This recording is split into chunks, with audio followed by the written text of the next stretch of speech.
बिस्मिल्लाहिर्रहमानिर्रहीम। सामीन कराम, आज नज़र बद का कुरानी इलाज बता रहे हैं। सामीन, नज़र बद के लिए पहले भी कुरानी आमाल और अहादीस मुबारक से मसनून आमाल वक्तन फ़वक्तन आपकी खिदमत में पेश किए जा चुके हैं। यह अमल भी कुरानी अमल है, नज़र बद के लिए बहुत ही मुफीद है। तजर्बा है, इस अमल की बरकत से नज़र बद जाती रहती है। ख़तरनाक से ख़तरनाक नज़र बद का शिकार हो गया हो कोई बच्चा या बड़ा, इंशाअल्लाह इस अमल की बरकत से नज़र बद ख़त्म हो जाएगी। नज़र बद बहुत बुरी है, साफ ज़ाहिर है। जब बुरी नज़र लगती है तो फिर ऊँट को हांडी में और इंसान को कब्र में पहुंचा देती है। ये तो हदीस का मफ़हूम है। इसलिए सबसे ख़तरनाक बीमारी तमाम बीमारियों में से नज़र बद है। जादू से भी ज़्यादा ख़तरनाक है, जिन्नात और शयातीन से भी ज़्यादा ख़तरनाक है। इसलिए इससे ख़ुद को और अपने बच्चों को बचाने की कोशिश किया करें और अपनी और अपने बच्चों की हिफाजत के इक़दामात उठाया करें और उनके लिए आमाल वक्तन फ़वक्तन करते रहा करें। कुरानी अमल क्या है? सूरह यूसुफ पारा नंबर 13 आयत नंबर 67।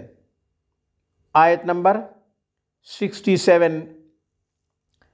जितना हिस्सा मैं तिलावत करूं, आपने ज़ाफ़रान के साथ, अर्क गुलाब और ज़ाफ़रान के साथ आपने उतना हिस्सा लिखना है जो मैं तिलावत करूँगा। लिखकर तावीज़ बनाकर गले में डाल दें। बच्चा या बड़ा नज़र बद से महफूज रहेगा। और अगर तावीज़ डालना मुनासिब नहीं समझते या नहीं डालना चाहते, 11 दफ़ा या 21 दफ़ा इस आयत को पढ़कर पानी पे दम करके बच्चे को पिला दें, दूध पे दम करके बच्चे को पिला दें। और अगर बड़ा है तो पानी पे दम करके दिया जा सकता है, बराह रास्त भी फूंक मारी जा सकती है। यह अमल 3 दिन, 7 दिन, 11 दिन करें।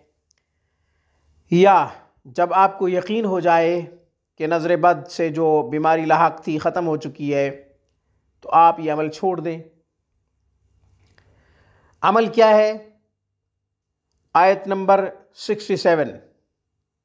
वमा उगनी अन्कुम मिनल्लाहि मिन शै इल हुक्मु इल्ला लिल्लाहि अलैहि तवक्कलतु अलैहि फल्यतवक्कलिल मुतवक्किलून।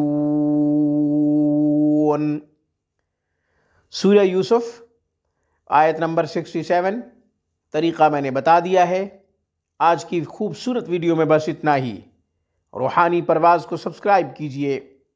हमारी तमाम वीडियोज़ की अपडेट हासिल करने के लिए घंटी के बटन को दबा दीजिए। अस्सलामु अलैकुम वरहमतुल्लाहि वबरकातुहू।